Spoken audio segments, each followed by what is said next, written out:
Hey folks, how's it going? I want to talk about something that really caught me by surprise. Love the acceleration sound of this E39. Anyway, I want to talk about something that really caught me by surprise today. I received a comment on one of my videos, and from the description of the troubles, it's the video of the brick wagon, and from the description of the troubles that this viewer was having, I fully expected it to be like an old classic Fiat or Alfa Romeo or Fiat Tempra or Renault 19 or something like that.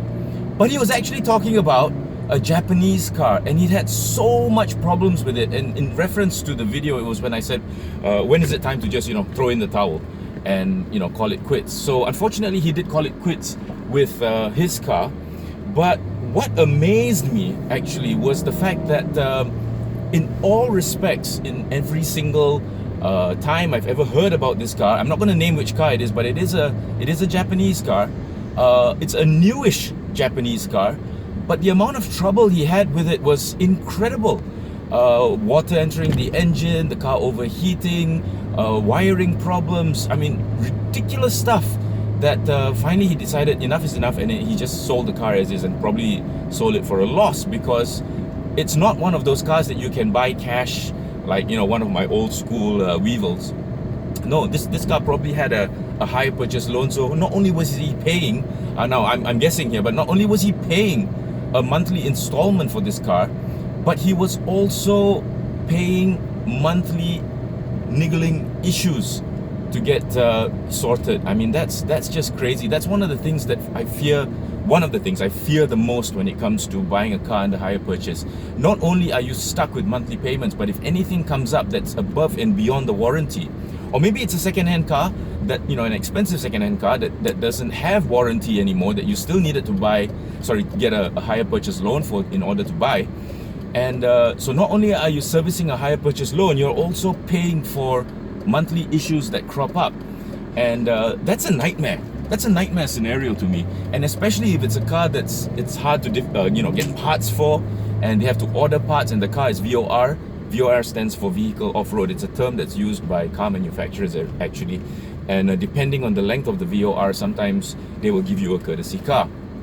But if it's a car that you've bought from a used car dealer where there's no warranty and they're not going to take it back unless it's for a huge loss, and then it gets messy and you want to sue them and you have to go to court, and it's all really messy. But the main thing is you are still servicing a hire purchase loan while paying for repairs and fixes and parts that are not covered because there's no more warranty. So you're paying out of your pocket for all this, and you're also servicing a monthly hire purchase loan.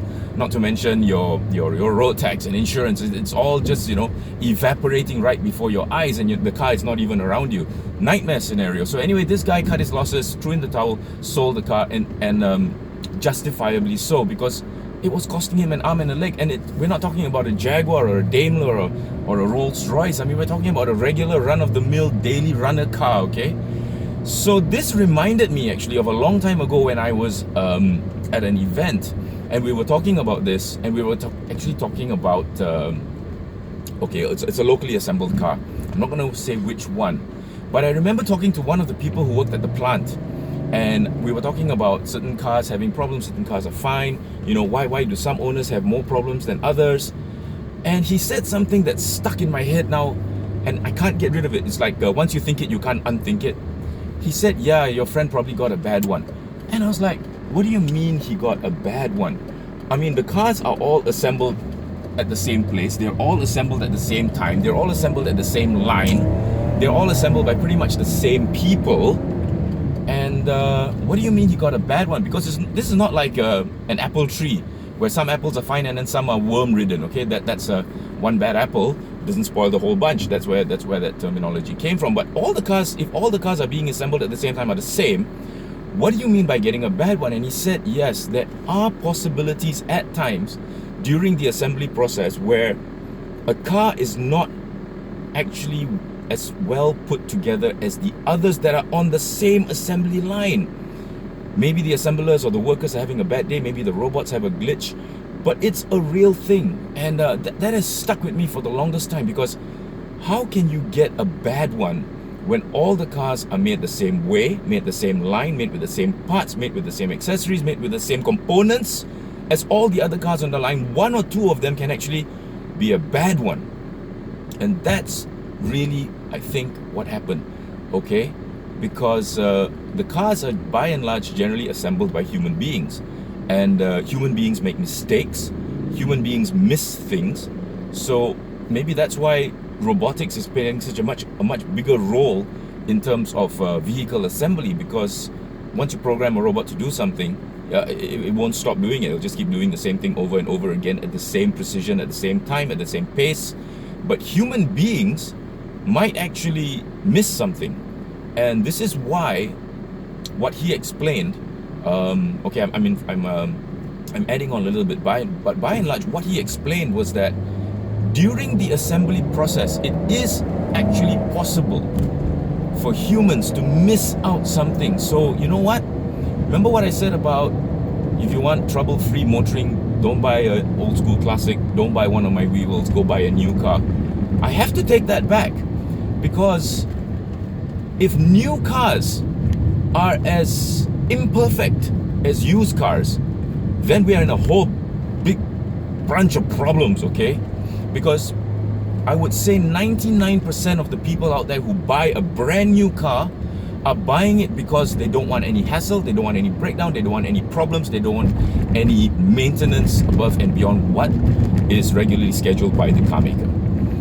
But if you take away that, then what's the point of buying a new car? Because not only are you going to have to service your loan, like I said earlier, but then you're going to also have to deal with the issues that come up with a new car. Now, I'm not saying all new cars are going to have these problems, but from what I have seen in the comments of my various videos, people with new cars, who have bought new cars, are not free of problems from people who have bought used cars, okay? In fact, I would say the ratio is almost 50-50. New car owners and new car buyers and used car buyers having issues with their vehicles is about 50-50 when it comes to new or used, which is crazy, which is absolutely crazy. I can't even begin to tell you how much that scares me.